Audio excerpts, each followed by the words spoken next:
তো সাকিব ভাইকে নিয়ে আমি এখনও ওনাকে নিয়ে করার মতো এখনও গল্প কোনো ক্রাফট করতে পারি নাই। তো ডেফিনেটলি যদি ওরকম ওনাকে লাগে ওরকম গল্প যদি পাই, তো definitely I share with him যে ভাই চলেন এরকম একটা কাজ করি। ডেফিনেটলি আমার মনে হয় যে আমার যেরকম তাকে অফার করার রাইটস আছে, লাইক যে বলে লেটস ওয়ার্ক টুগেদার, ওনারও এরকম না বলার রাইটস আছে, না এটা আমি আপনার সাথে করবো না, কিংবা আপনার গল্প আমার পছন্দ হয় নাই। সো এরকমই আর কি, ইটস এ প্রফেশনাল ওয়ার্ক। আমি দুষ্টু, এবং এই দুষ্টামি করতে করতে করতে একসময় মরে যেতে চাই। মানে ভক্তদের আর্টিস্টদের সাথে প্রচুর আর্টিস্টকে আমি হয়তো মেয়েদেরকে বলি যে এরকম মেকআপ প্রেমী বলি, তোমার যে এত তাড়াতাড়ি শেষ হয়ে যাবে এটা তো আমি জানতামই না। তো এরকম একটা ঘটনা ঘটছিল সেমন্তী সৌমির সাথে। তো ওকে গিয়ে বলছি যে তোমার এত তাড়াতাড়ি আজকে সে, তোমার তো প্যাকআপ। বলে কী বলেন প্যাকআপ? আমি হ্যাঁ, তোমাকে বলে নাই তোমাকে রাত পর্যন্ত রাখবে, দেখছো প্যাকআপ মেকআপ। তাহলে তো ভালোই হলো। ও ড্রেস, ওকে ওভার ড্রেস ছিল, ওটা খুলে টুলে রেডি হয়ে অন্য ড্রেস পরবে। সে আরও কয়েকজনের সাথে কথাও বলে ফেলছে যে ঠিক আছে আমি আসতেছি, আমার শেষ। একটু পরে অ্যাসিস্ট্যান্টে একটা এসে বলতেছে যে আপু আপনি এই ড্রেসটা পরেন, আপনি ড্রেস খুলে ফেলছেন কেন? ওই ড্রেসই ছিল, খুলে ফেলছেন কেন? আপনার তো ওটা লাগবে। বলো যে আমার তো শেষ। কে বলছে? জীবন ভাই বলছে। ও ছেলে বলতেছে ডিরেক্টরকে, জীবন ভাই আপনি জীবন ভাইয়ের কথা শুনবেন কেন?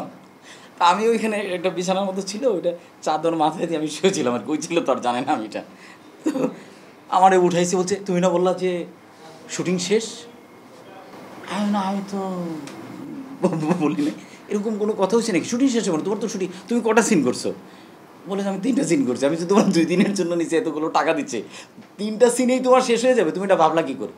এবং তাকে আমি রীতিমতো বিশ্বাস করায় ফেললাম যে আমি তাকে এরকম কিছু বলি নাই, এবং সে একটা সময় বিশ্বাস করতে বাধ্য হইলো এরকম। তাহলে আমার কার সাথে কথা হইলো? আসলেই কি জীবন ভাইয়ের সাথে এরকম কথা হয় নাই? সো এরকম অসংখ্য ঘটনা আছে যেগুলো আমি করি। এবং আমি যতক্ষণ শ্যুট টাইমে থাকি ততক্ষণ আমি মোবাইল, অন্য স্ট্রেস, অ্যাংজাইটি, আমার পার্সোনাল ওয়ার্ক, এইগুলো আমি চেষ্টা করি যে একটু দূরে রাখতে। এটা আমার নিজের কাজ হোক অথবা পরের কাজ হোক। এবং মোশাররফ ভাইয়ের কাছ থেকে একটা জিনিস শিখা, মোশাররফ ভাই কখনো সেটে এসে জিজ্ঞেস করে না কয়টা সিন আছে, ইভেন দ্যাট কয়টা কখন শেষ হবে। এবং আমি দেখলাম যে এইটা না করলে অনেক একটু রিলিফ লাগে। শেষ তো আসছি যেহেতু কাজ করতে, তো এটা নিয়ে এত ওয়ারিড হওয়ার তো কিছু নেই। ওকে, লেটস মেক ইট ফান। এবং আমি এটাকে ফান হিসেবেই দেখি আর কি। আমি একটা জিনিস যেটা বলি যে ডোন্ট টেক লাইফ সিরিয়াসলি। আমি নিজেও এটা বলি যে সিরিয়াসলি লাইফকে নিয়ে আসলে কোনো লাভ নাই। বিকজ আপনি তো লাইফের আলটিমেটলি রেজাল্ট কি? জিরো। তো যদি জিরোই হয়, তো লাইফটা যেভাবে সুন্দর করে যাপন করা যায়, উদযাপন করা যায়, উপভোগ করা যায়, এটা করে নিলেই তো হলো। এত সিরিয়াসলি নেওয়ার কিছু না। আপনি এই যে আমাদের দেশে যারা হাজার হাজার কোটি টাকার মালিক কিংবা এই যে টাকার পিছনে দৌড়াচ্ছেন, তারা কি আসলে জানেন যে যখন উনি যাবেন তখন ওনাকে খালি হাতেই যেতে হবে? ইভেন দ্যাট আপনি আলেকজান্ডার দ্য গ্রেট, যিনি অর্ধেক পৃথিবীর মালিক ছিলেন, দখল করে নিয়েছিলেন, উনি কিন্তু মরার আগে বলছিলেন যে আমাকে মৃত্যুর সময় তোমরা আমাকে আমার হাত দুটো কফিনের বাইরে রাখো, আর ওই ডক্টররা যেন আমার কফিন বহন করে। এটার মানে হচ্ছে ওইটা যে যে যে অর্ধেক পৃথিবীর মালিক, সেও কিন্তু খালি হাতে যাচ্ছে, পৃথিবী থেকে বিদায় নিচ্ছে, এবং ডক্টররা কখনো মানুষকে বাঁচাইতে পারে না। এটা সিস্টেম, এটার মালিক ঈশ্বর, আল্লাহ। সো কি আমি লাইফ সিরিয়াসলি নিয়ে নিই, ইটস ফান। ঠিক আছে, এখন কথা বলতেছি, একটু পরেই যদি আমি মারা যাই আমার বলা হারে, একটু আগে ইন্টারভিউ নেওয়ার লোকটা কত হাসি খুশি ছিল। সো এইটাই লাইফ। এবং আপনি দেখেন প্রতিদিন 1 মিলিয়নেরও বেশি লোক মারা যাচ্ছে। সো সেই ক্ষেত্রে আপনি বেঁচে আছি, ইটস এ মিরাকেল। সো এটাকে এত সিরিয়াসলি নিয়ে কোনো লাভ আছে? আমার নামটা রাখছিল ওটা, আমি যে এলাকায় বড় হচ্ছি হিন্দু অধ্যুষিত এলাকা। সো আমাদের পাশের বাড়ি যে নানি ছিলেন, উনি হিন্দু ভদ্রমহিলা, ওনাদের বাড়ি থেকে আমি এসএসসি পর্যন্ত পড়াশোনা করছি। তো ওই নানি আমার নামটা রাখছিলেন আর কি।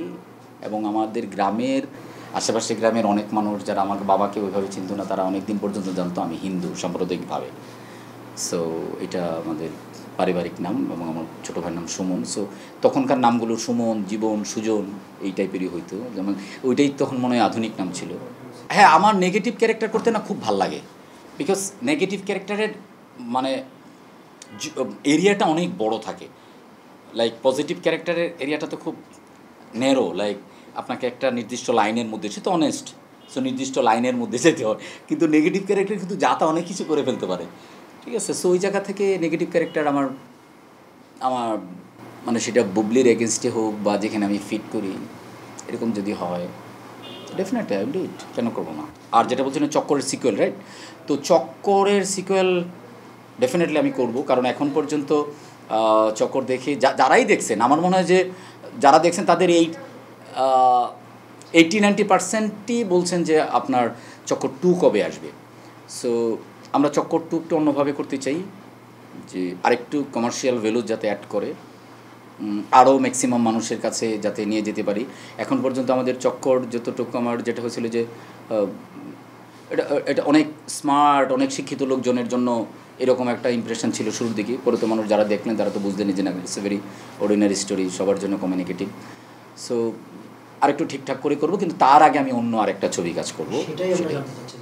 হ্যাঁ, সো নেক্সট সিনেমা আমি শুধুমাত্র এইটুকু বলি, যেহেতু এখনও পুরোপুরি কোনো ঘোষণা দিইনি, সেটা হচ্ছে যে আমি হয় কমেডি অথবা ডার্ক কমেডি, এই দুইটা রুটের একটা রুটে কাজ করব। And we are planning, and খুব শীঘ্রই হয়তো আপনাদেরকে জানাবো যে এটা ডেফিনেটলি কোনো নন ফেস্টিভ্যাল কোনো ডেটে হবে। আর ফেস্টিভ্যালে আমি যেতে চাই না। আমার আগেও প্ল্যান ছিল যে আমি ফেস্টিভ্যালে যাব না, কিন্তু কী মনে করে তোদের চাপে পড়ে চলে গেছি। আমি যেটা বলছি, এটা আমার এই জায়গা থেকে আমি হয়তো বের হয়েও যেতে পারি, কিন্তু আমি ব্যক্তিগতভাবে চাই, যেমন আমার চক্কর ওইখানে রিলিজ দেওয়ার জন্য অনেকেই না করছে, বলছে এত বড় হচ্ছে, আমি হচ্ছে না, আমি করবো এটা।